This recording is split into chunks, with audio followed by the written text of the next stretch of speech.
Pemanenan buah nanas dilakukan setelah berumur 12 sampai dengan 24 bulan, tergantung varietas dan jenis benih yang digunakan.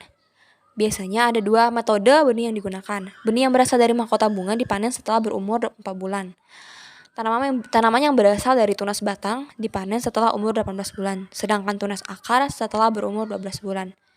Beberapa ciri-ciri nanas yang sudah siap dipanen. Yang pertama adalah mahkota buah terbuka, tangkai buah mengkerut, mata buah lebih mendatar, besar dan bentuknya bulat, warna bagian dasar buah kuning, dan aroma nanas mulai muncul.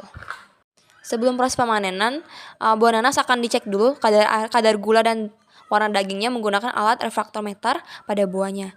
Dan setelah itu juga, jika cangkang buah nanas sudah berwarna kemasan dan rasa manis serta kadar airnya banyak, berarti buah sudah siap dipanen. Proses memanennya menggunakan bantuan mesin dan juga manusia. Manusia akan memanennya menggunakan tangan dan menyimpannya ke mesin dan mengarahkannya kepada mobil yang membawanya ke gudang sortasi.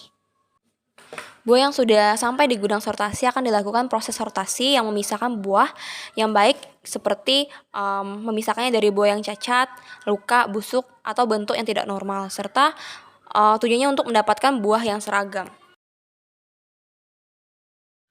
Yang kedua adalah proses pencucian dan grading pada buah nanas. Pada proses pencucian ini, buah akan dialirkan ke gudang pencucian. Di sini akan terjadi proses control point di mana nanas akan dibersihkan dari debu dan kotoran. Selanjutnya, jika sudah, maka nanas akan dilakukan proses grading, yaitu berdasarkan bobotnya. Grade A yaitu 2,5 sampai dengan 3 kilo, grade B 2 sampai dengan 2,5 kilo, dan grade C 1,5 kilo sampai dengan 2 kilo, dan grade D 1 sampai dengan 1,5 kilo.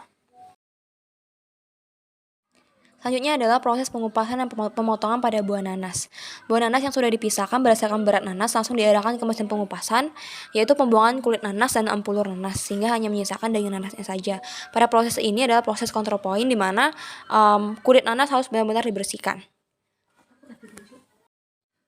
Selanjutnya, jika sudah dikupas, nanas akan dilakukan proses pemotongan buah nanas menggunakan mesin.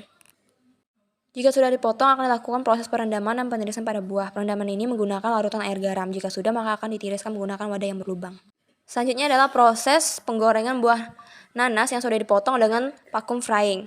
Di sini ada dua critical control point yang dilakukan. Yang pertama adalah penghilangan kadar airnya. Terus yang kedua adalah pembunuhan mikroba yang mengontaminasi buah nanas saat proses sebelumnya.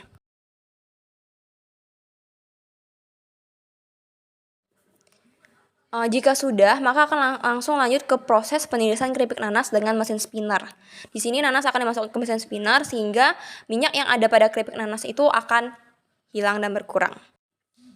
Selanjutnya adalah proses pengemasan pada keripik nanas. Keripik nanas akan dikemas menggunakan dua teknik. Yang pertama adalah proses packaging keripik nanas dengan metode vakum. Tujuannya supaya udara yang ada di dalam produk hilang dan tidak membuat keripik lemau dan menyebabkan jamur. Setelah itu akan langsung di packaging dengan standing pouch aluminium. Jadi akan ada dua packaging yang digunakan pada proses pembuatan keripik nanas ini.